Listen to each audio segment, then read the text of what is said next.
alim wa zayyina bil hilmi wa akrimna bid taqwa wa jamilna bil afiyah ya arhamar rahimin. Rabbi zidna ilman wa wassilna fi rizqina wa barik lana fima razaqtana waj'alna mahbuban fi qulubi ibadik wa azizan fi uyunihim waj'alna wajihan fi din wa dunul akhirah wa minal muqarrabin ya kasirana wa li hasanal fi alaka imam bil zawal yang mubdi bil misal falakal hamdu wa lakal syukru wa lakal minnatu wa lakal syarfu ala kulli hal wa la haula wa la quwwata illa billahil aliyyil azim. Sallallahu ala sayyidina Muhammad nabil ummi wa ala alihi wa sahbihi wa baraka wa sallam.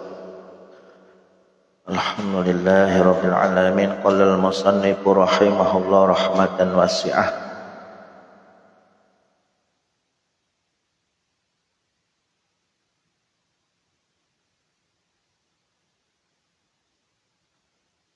Walamma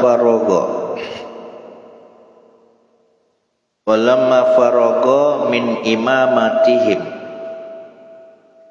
dan ketika Nabi Muhammad sallallahu alaihi wasallam sudah selesai dari mengimami para anbiya, para rasul dan juga para malaikat di Masjidil Aqsa, nasoba maka menegakkan lahu karena baginda Nabi Muhammad Jibril, malaikat Jibril yang ditegakkan apa al-mi'raj, tangga alladzi yarahu al-muhtadar inda khuruji ruhu, yang mana tangga yang digunakan untuk mi'raj ini bisa dilihat oleh ruh yang ketika roh itu keluar, ta'ruju alaihi arwahul mu'minin, keluar roh dan bisa melihat tangga itu dan juga roh-rohnya para kaum mukminin.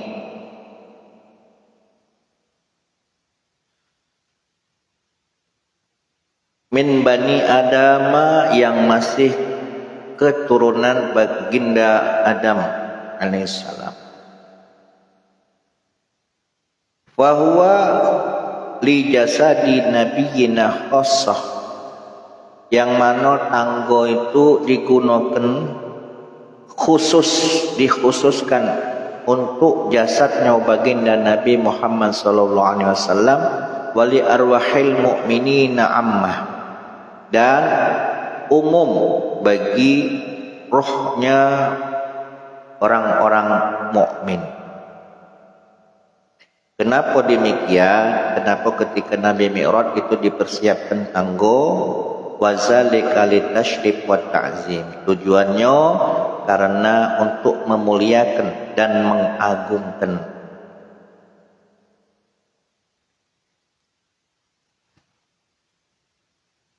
Idh yumkinuhu as-su'udu bidunihi, karena sangat mungkin Nabi itu naik menuju langit ketujuh, sampailah ke Sidratul Muntaha, sampailah menghadap Allah Ta'ala, itu dengan tanpa tangga pun sangat-sangat memungkinkan. Tetapi kenapa kok dipersiapkan tangga ini? Untuk mengagungkan dan memuliakan baginda Nabi Muhammad.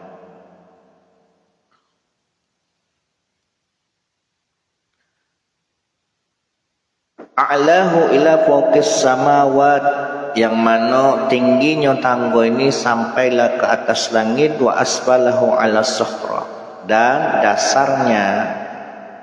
dasarnya itu mulai dari atas batu,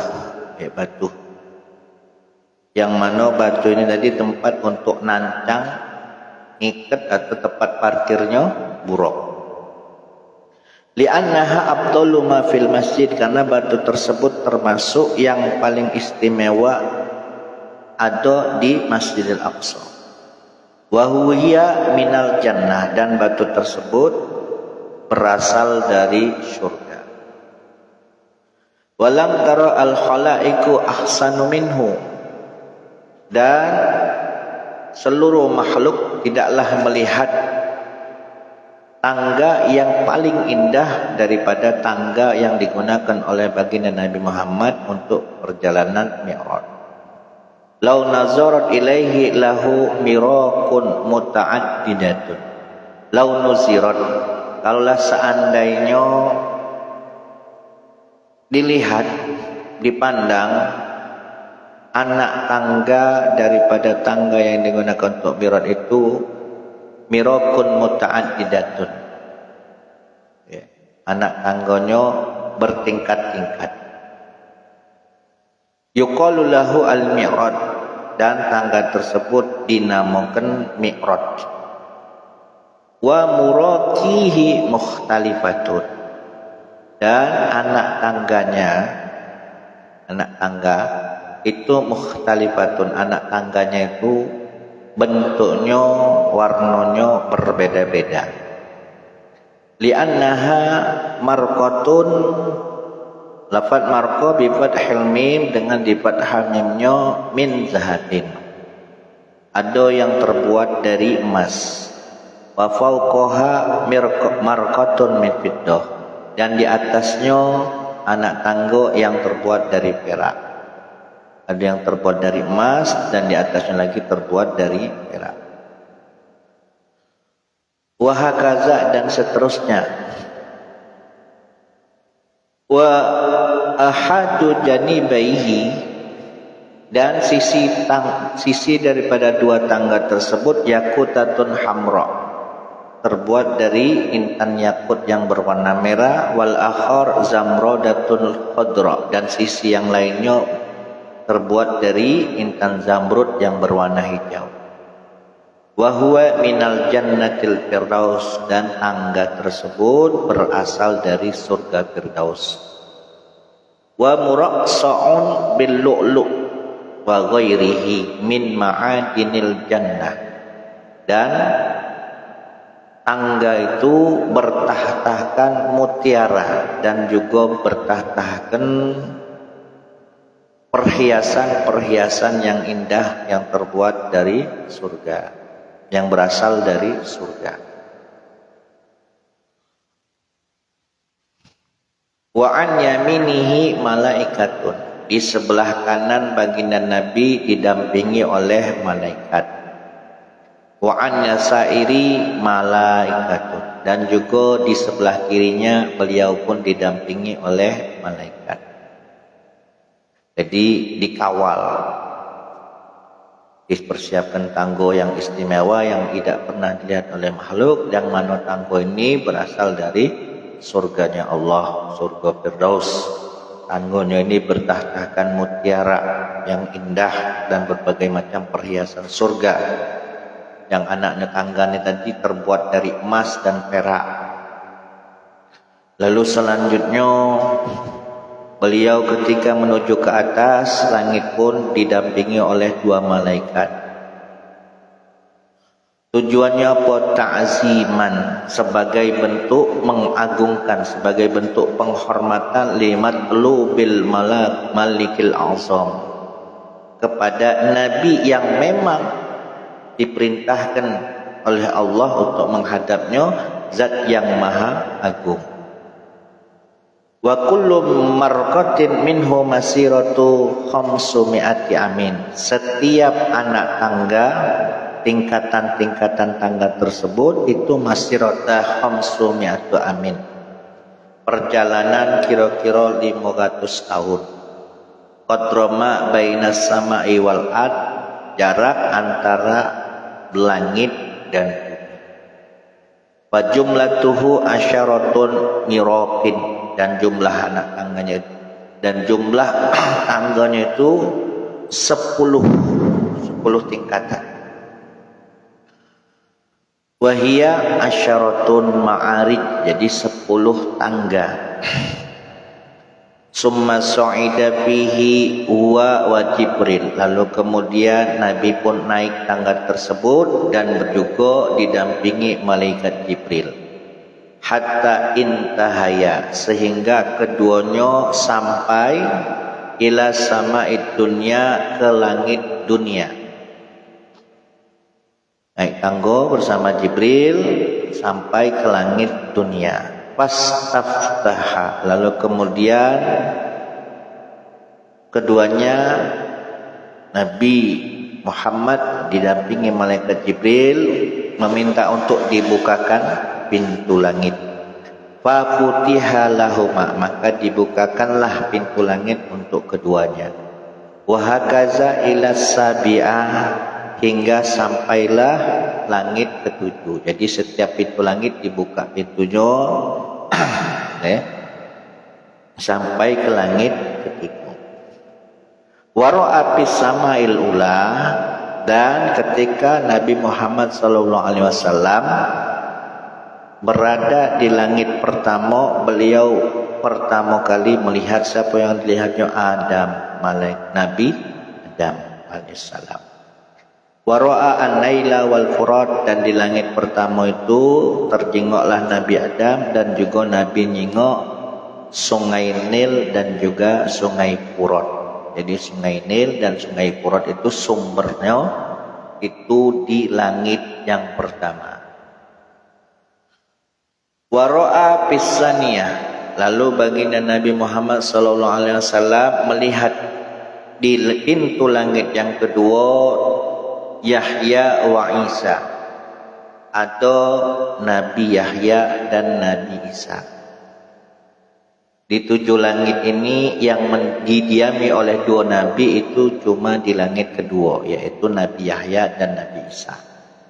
Wa hikmatu kaunihima fis sama'in wahidatin, adapun hikmah keberadaan kedua nabi ini kok ada di langit, yaitu di langit kedua, ma'ana kulli wahidatin minas samawati ghairas saniyah fiha nabiyyun wahidun. Sementara pada setiap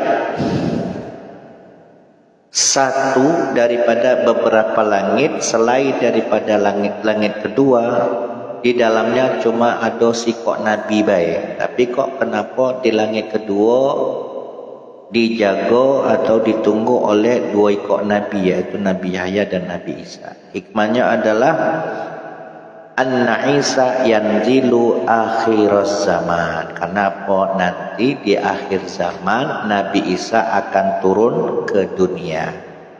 Fayabqa fiha Yahya, maka Nabi Yahya tinggal di langit kedua. Jadi ketika Nabi Isa turun, Nabi Yahya masih tetap di langit 2. Fala takhlus sama'un an nabiyyin, ya, jadi agar supaya langit itu, setiap langit itu tidak akan sepi atau tidak akan kosong dari seorang nabi. Wapis salisati, dan pada langit yang ketiga Yusuf alaihissalam, Nabi berjumpa dengan Nabi Yusuf alaihissalam. Wafir Rabi'ah, di langit yang keempat Idris, Nabi berjumpa dengan dengan Nabi Idris. Wafil khamisati, dan di langit yang kelima Haruna, Nabi berjumpa dengan Nabi Harun. Wafis sadisah, dan di langit yang keenam Musa, Nabi berjumpa dengan Nabi Musa. Wafis sabi'ah Ibrahimah, Nabi berjumpa dengan Nabi Ibrahim alaihissalam. Jadi setiap pintu langit itu ditunggu atau ditempati oleh para nabi. Yang pertama tadi Nabi Adam, langit kedua oleh Nabi Yahya sama Nabi Isa. Di langit yang ketiga ditunggu oleh Nabi Yusuf. Di langit yang keempat ditunggu oleh Nabi Idris. Di langit yang kelima ditunggu oleh Nabi Harun. Di langit yang keenam ditunggu oleh Nabi Ibrahim. Nabi Musa. Di langit yang ketujuh ditunggu oleh Nabi Ibrahim. Baruya, dan diriwayatkan anna Idrisa pisaniyah, dalam satu riwayat bahwasannya Nabi Idris itu berada di langit kedua. Wa Haruna fil Rabi'ah, dan Nabi Harun berada di langit keempat.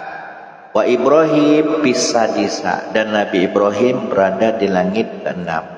Wa Musa fis sabi'ah, dan Nabi Musa berada di langit ketujuh. Nah, ada yang berpendapat demikian. War riwayatul ula as-sahhu, akan tetapi riwayat yang pertama tadi yang sudah disebutkan pertama kali tadi itu adalah riwayat yang paling sahih.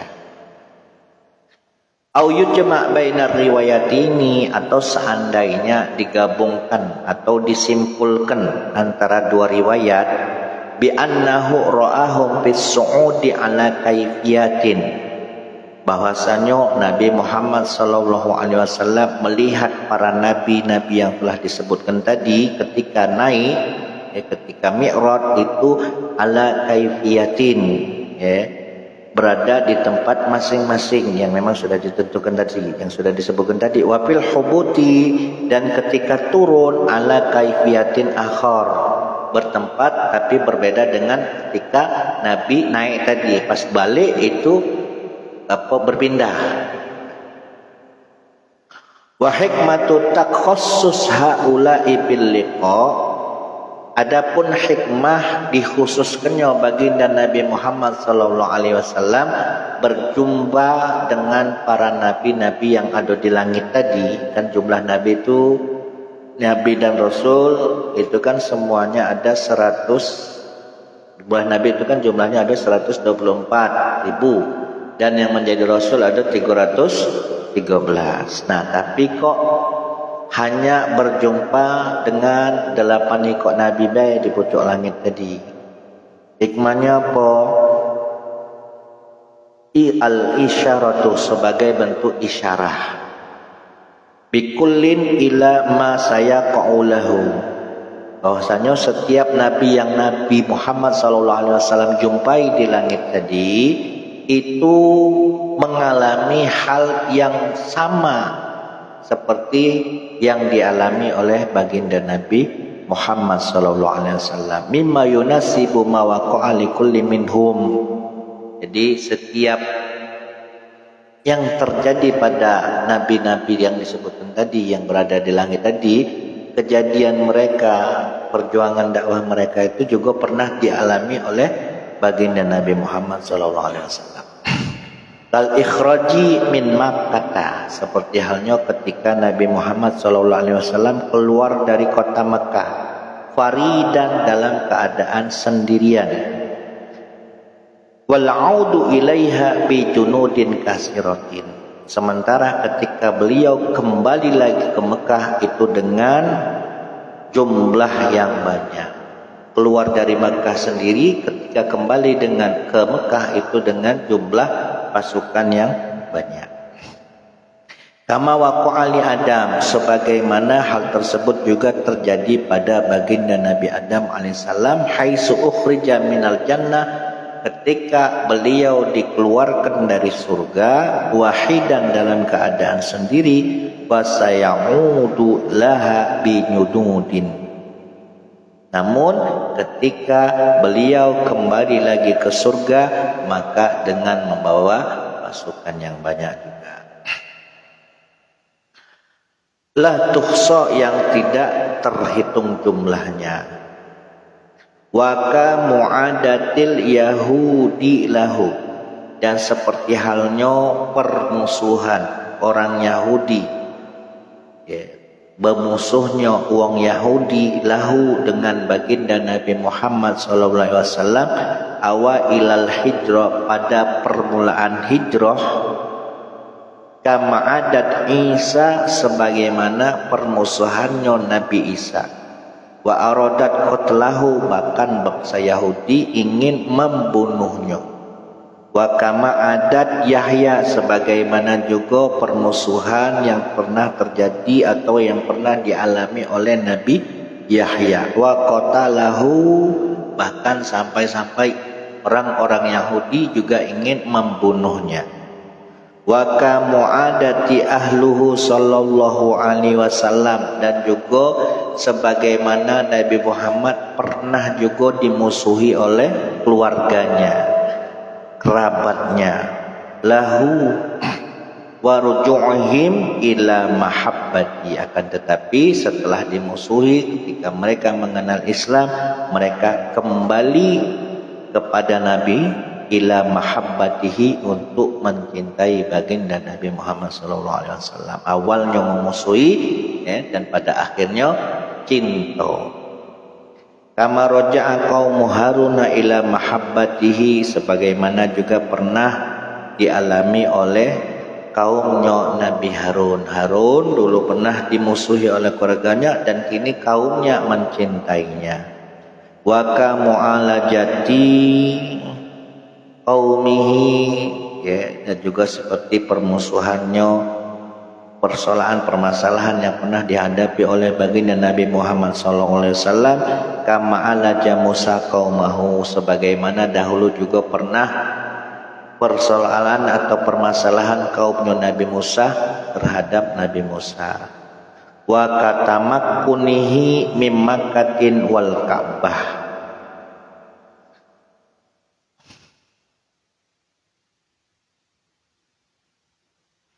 kama waqa'a li Ibrahim, dan sebagaimana juga ketika Nabi Ibrahim alaihissalam berada di Mekah dan Ka'bah, kama waqa'a li Ibrahim. Wa ba'da an najawaza sama as-sabi'a rufi'at lahu sidratul muntaha, dan setelah sampai ke langit ketujuh barulah Nabi Muhammad SAW rufi'at, diangkat, lahu sidratul muntaha, ke sidratul muntaha.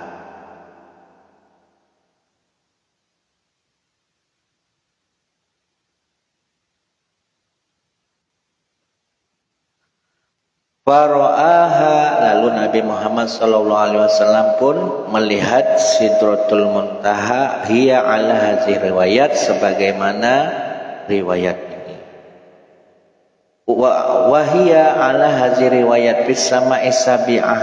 Namun ada satu riwayat yang mengatakan bahwasanya Sidratul Muntaha itu berada di langit ketujuh. Waruya annaha bis sama'i sadisa. Ada juga riwayat yang mengatakan bahwa Sidratul Muntaha berada di langit keenam. Wara'a an-laila wal furata wa subh wa sihana wajihana summa jawazaha ila mustawa. Jadi perjalanan baginda Nabi Muhammad itu mi'rajnya dari Masjidil Aqsa sampailah ke langit ketujuh. Sudah sampai langit ketujuh, naik lagi sampai ke Sidratul Muntaha. Sudah ke Sidratul Muntaha, naik lagi sampailah mustawa. Oh, berarti Allah itu ada di pucuk. Nah, ini anggapan yang keliru, karena Allah itu tidak berarah dan tidak bertempat. Justru Allah menghendaki berjumpa dengan baginda Nabi Muhammad, ya, di atas sana. Bukan berarti Allah butuh tempat, akan tetapi Nabi Muhammad yang memang membutuhkan tempat. Kalau Allah butuh tempat, laju jamah. Wallahu alam.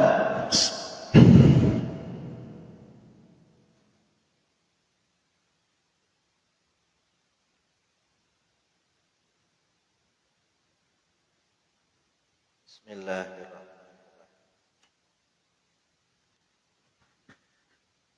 Al-maqalatu, adapun maqalah.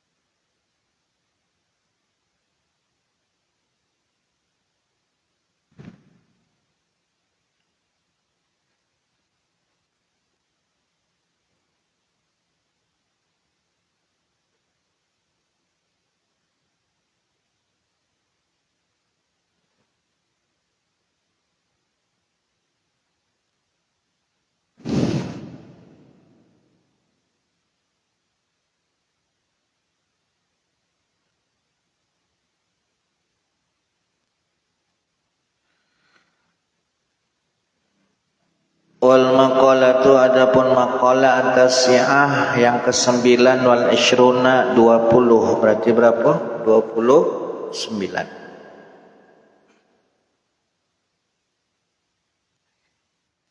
Al-qala Wahab bin Munabbih, Wahab bin Munabbih, berkata Imam Wahab bin Munabbih rahimahullah ta'ala, Maktubun adalah telah tertulis fit Taurati di dalam kitab Taurat. Hazihil mawa'izah, nasihat-nasihat ini as-sabi'atu wal 'ashruna yang berjumlah 27 nasihat. Telah tertulis di dalam kitab Taurat 27 nasihat. Al-awwalu yang pertama, man barang siapa tazawwada yang mempersiapkan bekal. Fit dunia, di dunia dia mempersiapkan bekal. Bekal apa maksudnya? Bekal amal soleh. Li safaril akhirah, karena perjalanan yang panjang menuju akhirat. Dengan apa? Bit taqwa, yaitu dengan bertakwa. Barang siapa yang mempersiapkan bekal amal soleh berupa takwa untuk perjalanan nanti di akhirat, perjalanan panjang di akhirat. Apa namanya takwa? Wahwa ijtinabu kulli ma tukhafu minhu dararun. Takwa itu adalah menjauhi segala sesuatu yang mana sesuatu itu yukhafu minhu darar, dikhawatirkan mempunyai darar, mempunyai bahaya fid dini, di dalam agama. Jadi intinya menjauhi hal-hal yang dimurkai Allah, yang mana seandainya dilakukan itu bisa merusak agama. Soro yaumal kiamati habibullah, maka orang yang mempersiapkan bekalnya di dunia dengan amal soleh untuk tujuan perjalanan panjang di akhirat nanti, soroh, maka dia akan menjadi yaumal kiamati, di hari kiamat, habibullah, kekasih Allah. Wasani, nasihat yang kedua, man barang siapa taraka al-ghadaba, barang siapa yang meninggalkan ghadab ini suka marah-marah, galak ngamuk, galak gontok-gontokan, sara fi jiwarillah, barang siapa yang mau meninggalkan sikap marah, sikap ngamukan, maka dia akan menjadi tetangganya Allah, dia akan dekat dengan Allah. Qala alaihi salam, bersabda Nabi Muhammad sallallahu alaihi wasallam, laisa syadid bis sura'ah,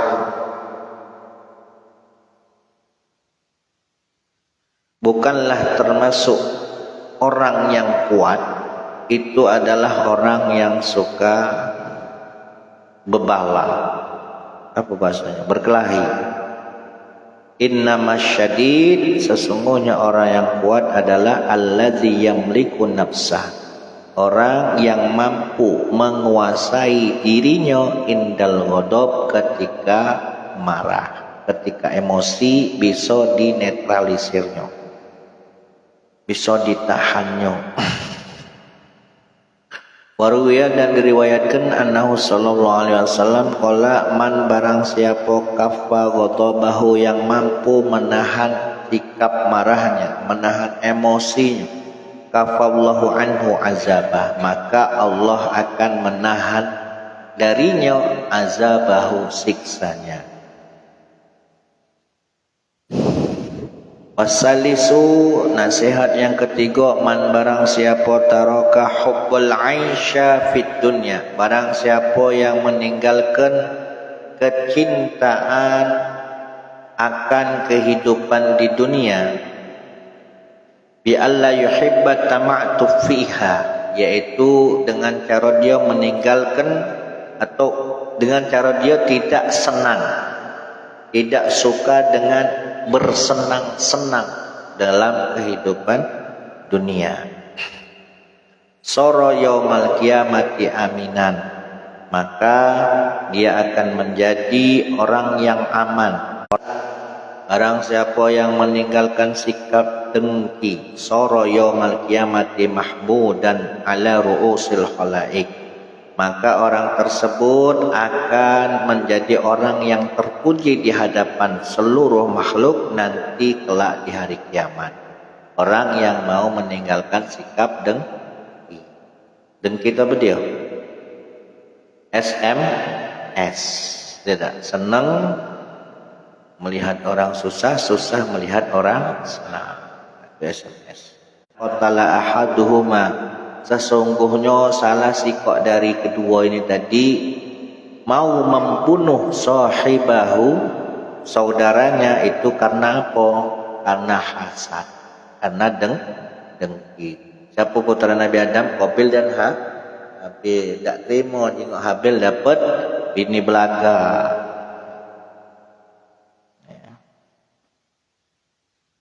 Jadi kalau misalkan kita punya kawan tadi dapat rezeki, ya kita melok senang. Jangan ketika kawan senang kita susah ya. Wal khamis, lalu yang kelima, man barang siapa taraka hubbur riyasa, barang siapa yang meninggalkan cinta dengan jabatan, cinta dengan apa? Karir, jabatan, kepemimpinan, ail masyul hasan, perjalanan yang indah. Perjalanan indah maksudnya jabatan, karir tadi. Soro yaumal qiyamati azizan indal malikil jabbar, maka orang tersebut kelak nanti di hari kiamat menjadi aziz, orang yang mulia di sisi Allah yang maha merajai dan maha perkasa. Jadi tidak senang, maksudnya tidak senang jadi pemimpin, tidak senang jadi pejabat, maksudnya nggak mau dijadikan pimpinan, intinya mereka. Cuman kalau seandainya memang ditunjuk, ya tidak ngapo, tidak ada masalah. Tapi sesuaikan dengan kerjanya juga. Jadi kalau seandainya kita dituntut untuk menjadi pemimpin, maka bekerjalah sesuai dengan pemimpin, berkuasa tapi tidak menguasai. Ruwaya diriwayatakan annahu sallallahu alaihi wasallam qala ma min rajulin yata'azzam fi nafsihi wa yakhtal fi mashyatihi illa laqiyallahu wa alaihi ghadban. Tiadalah seseorang itu yata'azzam fi nafsihi, merasa besar, merasa hebat pada dirinya sendiri, dirinya merasa hebat, merasa besar.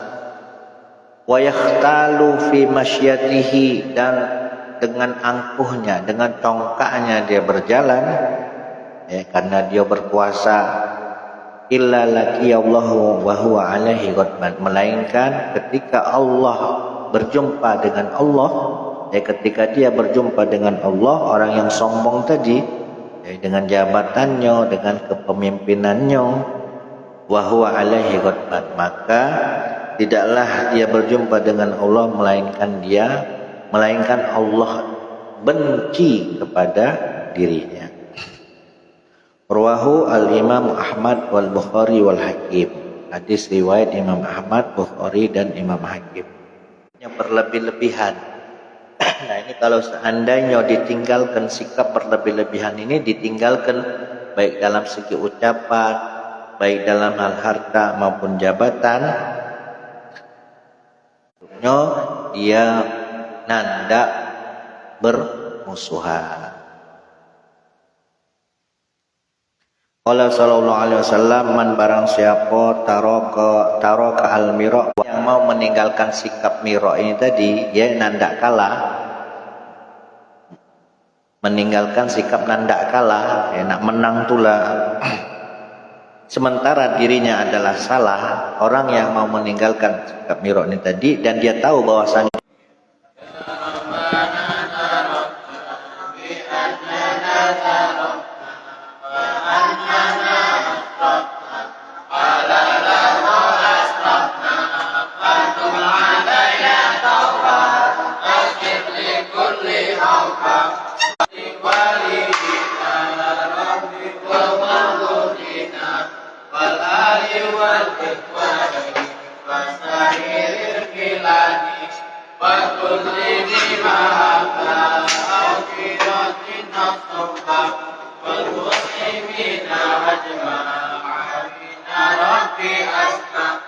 أنت